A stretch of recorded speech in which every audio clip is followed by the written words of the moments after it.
Welcome to this video, which will be a fairly high-level introduction to YAML, which is one of the languages which CloudFormation uses for its templates. Now, YAML stands for YAML Ain't Markup Language, and for any keen observers, that's a recursive acronym. Now, I want this video to be brief, but I think it's important that you understand YAML structure, so let's jump in and get started. YAML is a language which is human readable and designed for data serialization. Now that's a mouthful, but put simply, it's a language for defining data or configuration which is designed to be human readable.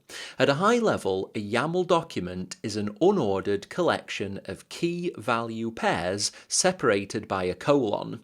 It's important that you understand this lack of order. At this top level, there is no requirement to order things in a certain way. Although there may be conventions and standards, none of that is imposed by YAML. An example key value pair might be the key being cat1 and the value being Roffle, one of my cats. In this example, both the key and the value are just normal strings. We could further populate our YAML file with a key of cat2 and a value of Truffles, another cat of mine, or a key of cat3 and a value of Penny, and a key of cat4 and a value of Winky. These are all strings. Now, YAML supports other types, numbers such as 1 and 2, floating point values such as 1.337, booleans, so true or false, and even null, which represents nothing. Now, YAML also supports other types, and one of those are lists known as arrays or other names depending on what, if any, programming languages that you're used to. A list is essentially an ordered set of values, and in YAML we can represent a list by having a key, let's say Adrian's cats, and then as a value we might have something that looks like this, a comma-separated set of values inside square brackets. Now, this is known as inline format, where the list is placed where you expect the value to be after the key and the colon. Now, the same list can also be represented like this, where you have the key and then a colon, and then you go to a new line and each item in the list is represented by a hyphen and then the value. Now, notice how for some of the values they're actually enclosed in speech marks or quotation marks and some aren't. This is optional. All of these are valid. Often though, it's safer for you to enclose things as it allows you to be more precise and it avoids confusion. Now, in YAML, indentation really matters. Indentation is always done using spaces, and the same level of indentation means that the things are within the same structure. So, we know that because all of these list items are indented by the same amount, they're all part of the same list. We know they're a list because of the hyphens, so same indent, always using hyphens, means that they're all part of the same list, the same structure. Now, these two styles are two methods for expressing the same thing. A key called Adrian's cats, whose value is a list. This is the same structure. It represents the same data. Now, it's fine if at this point this seems relatively complex. As we move through the CloudFormation videos, you're going to see how to build templates from the ground up, and you're going to be using YAML and JSON. What I'll be doing is going through each lesson and demonstrating with a YAML example, but also including the JSON version of those templates so that you can compare how each language can represent the same thing. Now, there's one final thing which I want to cover with YAML, and that's a dictionary. A dictionary is just a data structure. It's a collection of key value pairs which are unordered. A YAML template has a top-level dictionary. It's a collection of key value pairs. So let's look at an example. Now, this looks much more complicated, but it's not if you just follow it through from the start. So we start with a key value pair. Adrian's cats at the top. So the key is Adrian's cats and the value is a list. And we can tell that it's a list because of the hyphens, which are at the same level of indentation. But, and this is important, notice how for each list item, we don't just have the hyphen and a value. Instead, we have the hyphen, and for each one, we have a collection of key value pairs. So for the final list item at the bottom, we have a dictionary containing a number of key value pairs.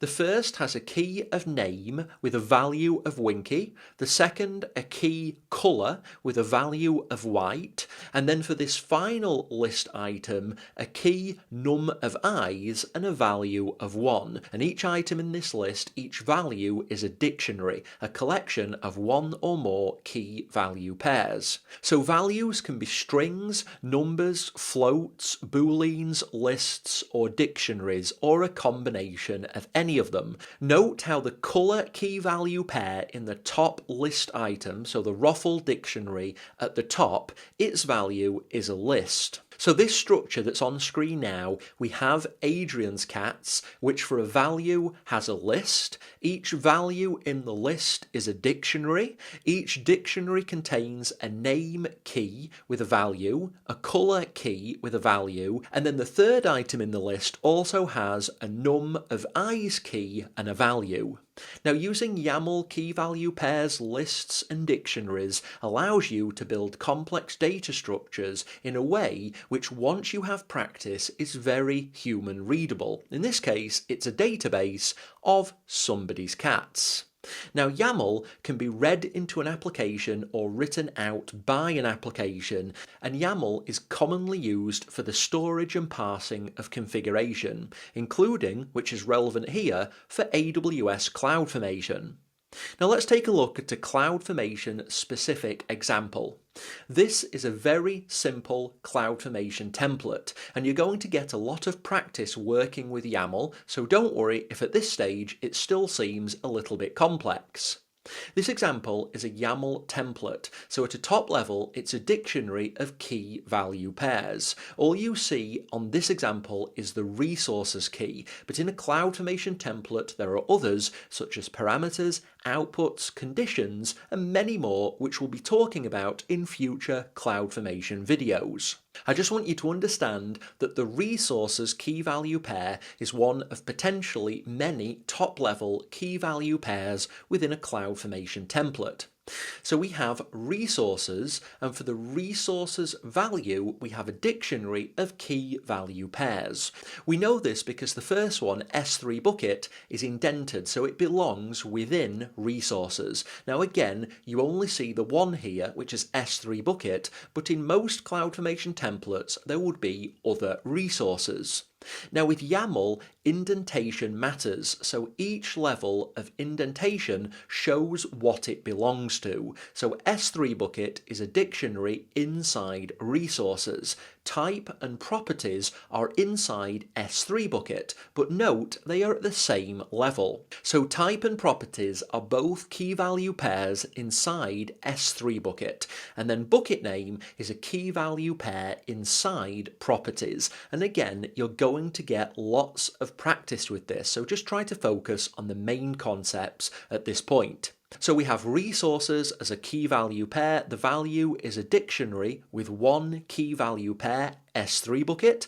S3 bucket is a key value pair. Its value is a dictionary of two key value pairs. Type, which controls what resource is created, and properties. And the value of properties is a dictionary which contains one key value pair, which is the bucket name, and its value is a string, and this controls the name of the S3 bucket, the physical resource which is going to be created by CloudFormation. So things which are indented more are within things which are indented less. Bucket name is inside properties. Properties and type are inside S3 bucket.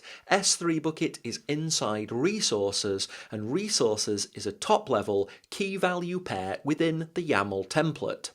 Now you're going to be creating a CloudFormation template very soon in the future videos where we talk about CloudFormation in detail. So you're going to get lots of practice with this and it will become second nature. For now, I just wanted to introduce the basics and the terminology which I'll use. So when we do talk about this in future demo or theory videos, it's going to make much more sense.